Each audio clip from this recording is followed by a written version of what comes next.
Hello everyone! ESO Chad is already here! The long-awaited 41st episode of Skibidi Toilet Multiverse has finally been released, and in this video I'm going to make the most detailed and interesting analysis of this episode for you guys. Today I will explain to you everything that happened in it, as well as build several theories about what we will see in the next episodes. When will the Masters start showing up more so that we would finally see him? Who is Sinister? Which abilities does he possess? And what is the threat of him getting out of hand? If you want to know the answers to all these questions, then get your tea and snacks ready and prepare to watch this video until the very end, not to miss anything important and really interesting. Let's go! So this episode begins right after the 40th, at the moment when the Titans of the Alliance are trying to stop the G-Man apocalypse in order to prevent the destruction of their base. And the Titans are attacked by one of the many G-Man clones, which looks similar to those smoked mutant Skibidi from the previous episodes, but apparently these clones are much more serious opponents. And despite the fact that he's just only one, the Titans have a lot of problems with this Skibidi toilet, and these big guys are lucky that the Skibidi decided not to touch them, which I don't really understand though. The G-Man clone played a little with Titan cameraman and Titan speakerman while also showing his total superiority, after which he flew away from them without finishing them off or further detaining them. After having realized that they will not be able to stop this huge Skibidi monster just like that as they initially planned, they gather in one group and begin to release rays of energy from their cores, while concentrating this energy at one point and also creating an incredible power of their, so-called energy balls. However, unfortunately for the Titans, this did not go unnoticed. And in his turn, G-Man begins to charge his core after he turned to these guys, but at the same moment, he also turned away from Titan Clockman and Titan Pencilwoman, who were standing right in front of him, and I'm not gonna lie, at first, I thought that this was kind of a rookie mistake of him. But then it turned out that it didn't really cost him anything, though, which was pretty surprising. And I think that you should now imagine how strong this Skibidi is, even if the Titan Clockman, who is perhaps one of the strongest of all the characters in this multiverse, did not decide to attack G-Man, who was distracted by other Titans, along with the Titan Pencilwoman at that moment. And a second later, Skibidi makes his shot directly into the energy ball of the Titans, which is why there's just an incredible explosion that leaves only fragments of the Titans. Even Titan TV Man and Titan Drill Man couldn't survive this, and they were extremely lucky that Titan Clockman was around. Just imagine what would have happened if Skibidi 04 and Skibidi 05 hadn't been so useless and could have detained Clockman for enough time. In this case, we would have already said goodbye to these guys. And I believe that during the time of the restoration of the other Titans, Clockman used almost the maximum of all his powers. Because firstly, it took him a considerable amount of time, and also at the end of this, well, let's say resurrection, his core even caught fire, but he still had the strength to bring it back to normal. However, I think that this guy will not be able to do something like this on a regular basis, and if suddenly such a situation happens again, then no one will be able to help the Titans.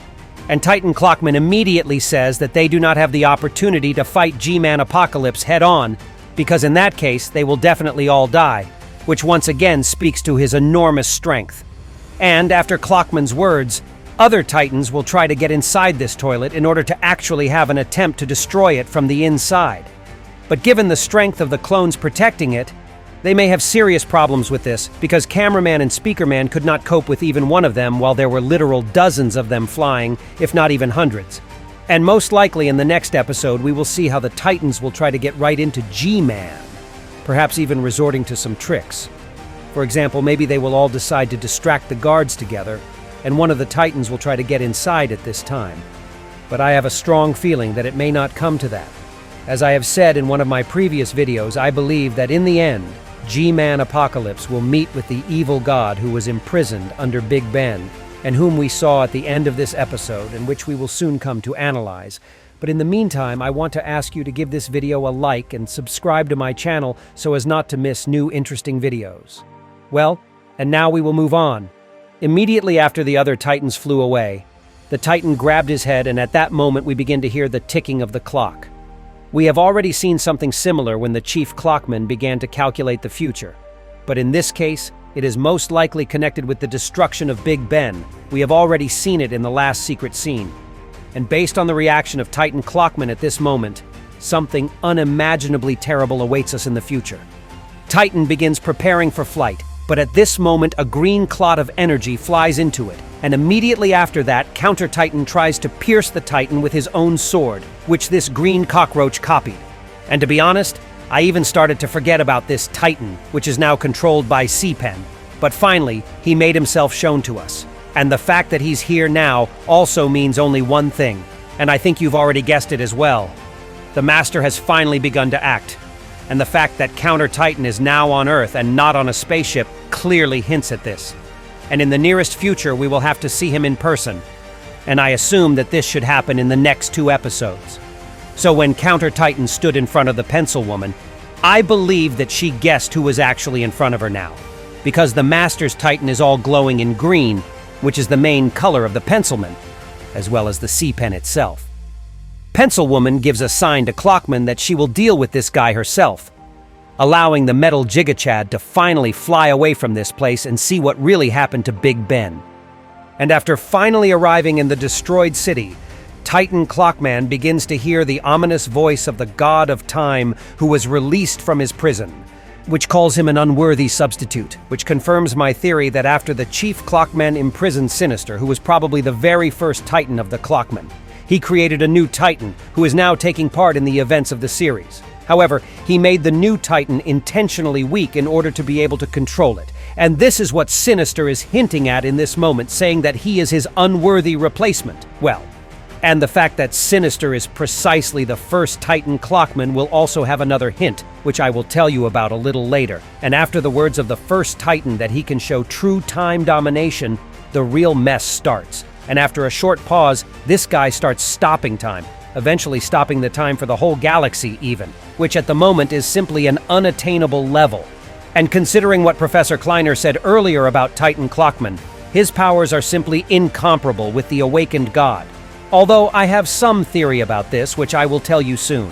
When Sinister begins to get out of the ground and puts his hand on the surface, you can see how the Earth begins to crack, and the energy of time begins to ooze out of these cracks, and this also signals the enormous power of the first Titan.